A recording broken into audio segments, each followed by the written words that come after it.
So MAGA Jesus was giving a press conference from the golden throne of the Oval Office, and he was being asked about the negotiations to get the government back open, and he said, yes, I'm negotiating with the Democrats. And when he was asked then specifically, he said, well, no one yet.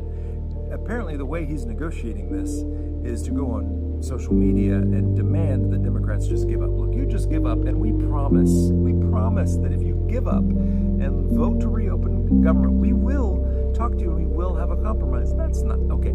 Has anybody been paying attention? Please don't let them use the force on you again, Democrats, because that is not how this group operates.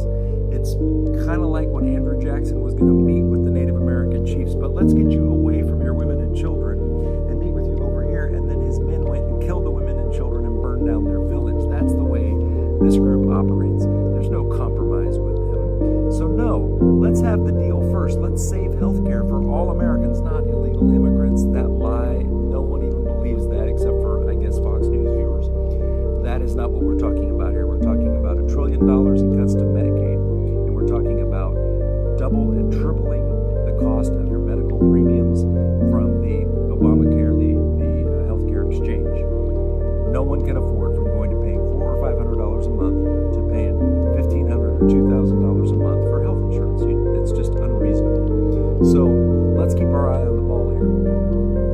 This is not even resonating with the formerly MAGA faithful like Marjorie Taylor Greene, who has awakened yet again. We keep seeing these birthing pains of someone who's figured out that MAGA is lying to her. And by the way, I say MAGA very specifically. I'm not talking about Republicans.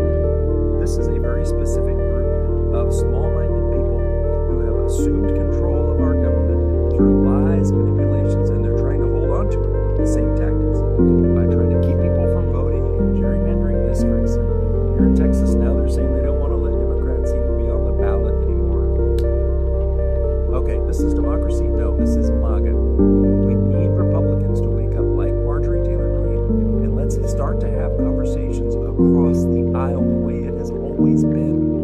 We need both parties for this country to function. There are no blue policies or red policies. If you hurt people in a blue state, you're hurting red people too. You're hurting Republicans too. There is no separation like that, and they don't seem to understand that.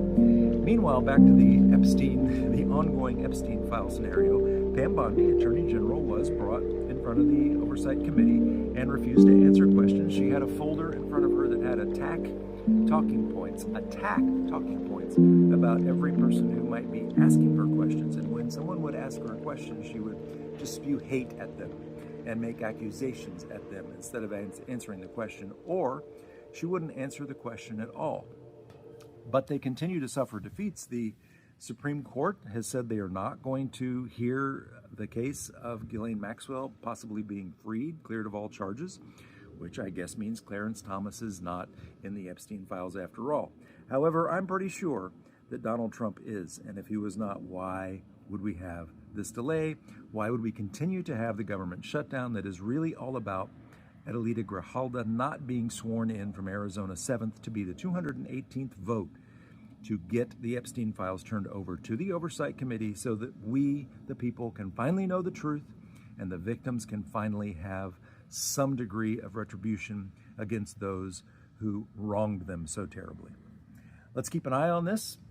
Hey, resistance is not futile. Every day we see successes. We're seeing successes in Chicago.